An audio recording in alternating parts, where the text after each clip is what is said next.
Blist Hill, Victorian town, is situated in Ironbridge, a small historical town in the Black Country. Ironbridge is listed as a World Heritage Site for the role it played at the start of the Industrial Revolution. Blist Hill never existed. It has been recreated to show the visitor what life was like in a typical town in Victorian England. Some of the buildings have been moved here brick by brick from their original locations. Others have been built to historical records of buildings at the time of Queen Victoria.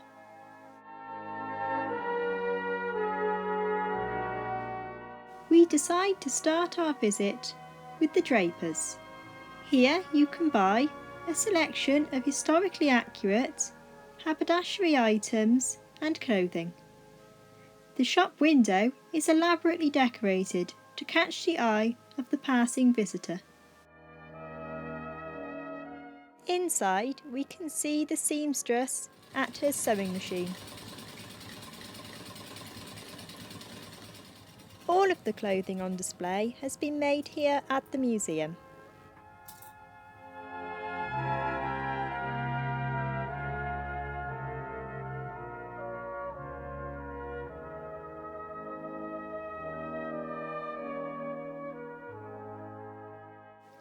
Time to visit the chemist, run by Bates and Hunt in Victorian times.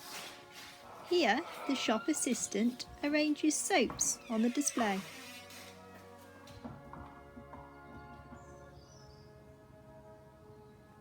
In an age before the motor car, horses were extremely important for transport. This one is called Casey.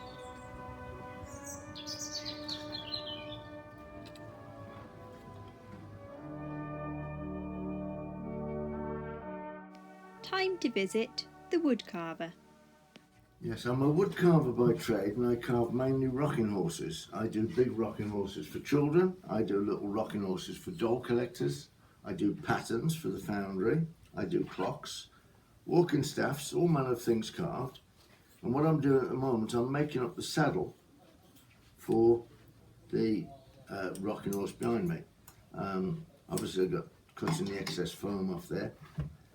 And what I will do now is I will stretch the leather over that to make the saddle up for the horse, like so. It gives me a square and lumpy horse. I then have to carve it down.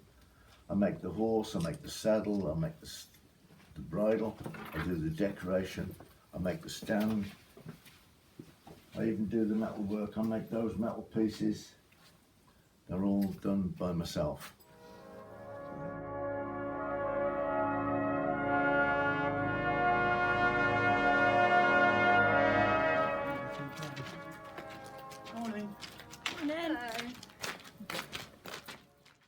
Coal was vital to the success of the Industrial Revolution. It was mined locally, and the miners had to work in very difficult and cramped conditions. Coal meant that iron could be produced.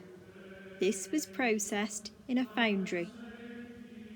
The foundryman packs down the sand on top of the wooden pattern to make a mould, which would be filled with molten iron.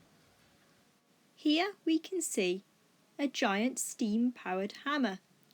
This was used to bash the molten iron into the required shape as needed by the blacksmith. The blacksmith would work the iron to make tools and horseshoes, as well as many other items needed in Victorian life.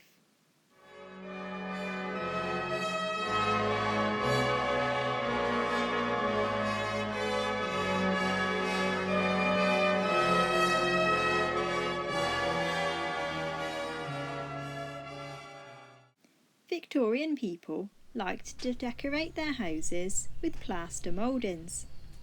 Here the plaster maker fills his moulds with liquid plaster before allowing them to set.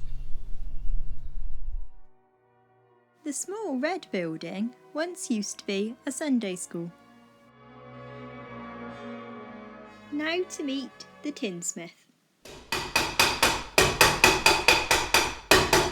Okay, so this is the tinsmiths, and it's set around 1900, and we would, well, the majority of our work here would be repairs.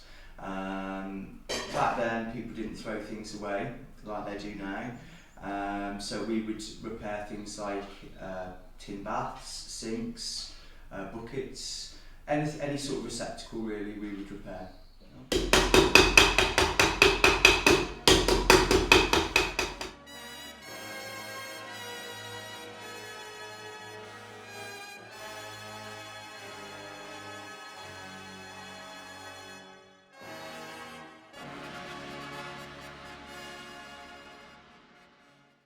In the bank, visitors can exchange their money for that of the time of Queen Victoria. Here we have the penny, the halfpenny, the farthing, the silver sixpence and the silver threepenny bit. By tradition, the silver threepenny bit was put in Christmas puddings. The silver sixpence was put in bride's shoes for good luck. The fixtures and fittings within the bank have been donated by Lloyd's. The spiral staircase has come from their branch in Eastbourne, where it led down to the vault.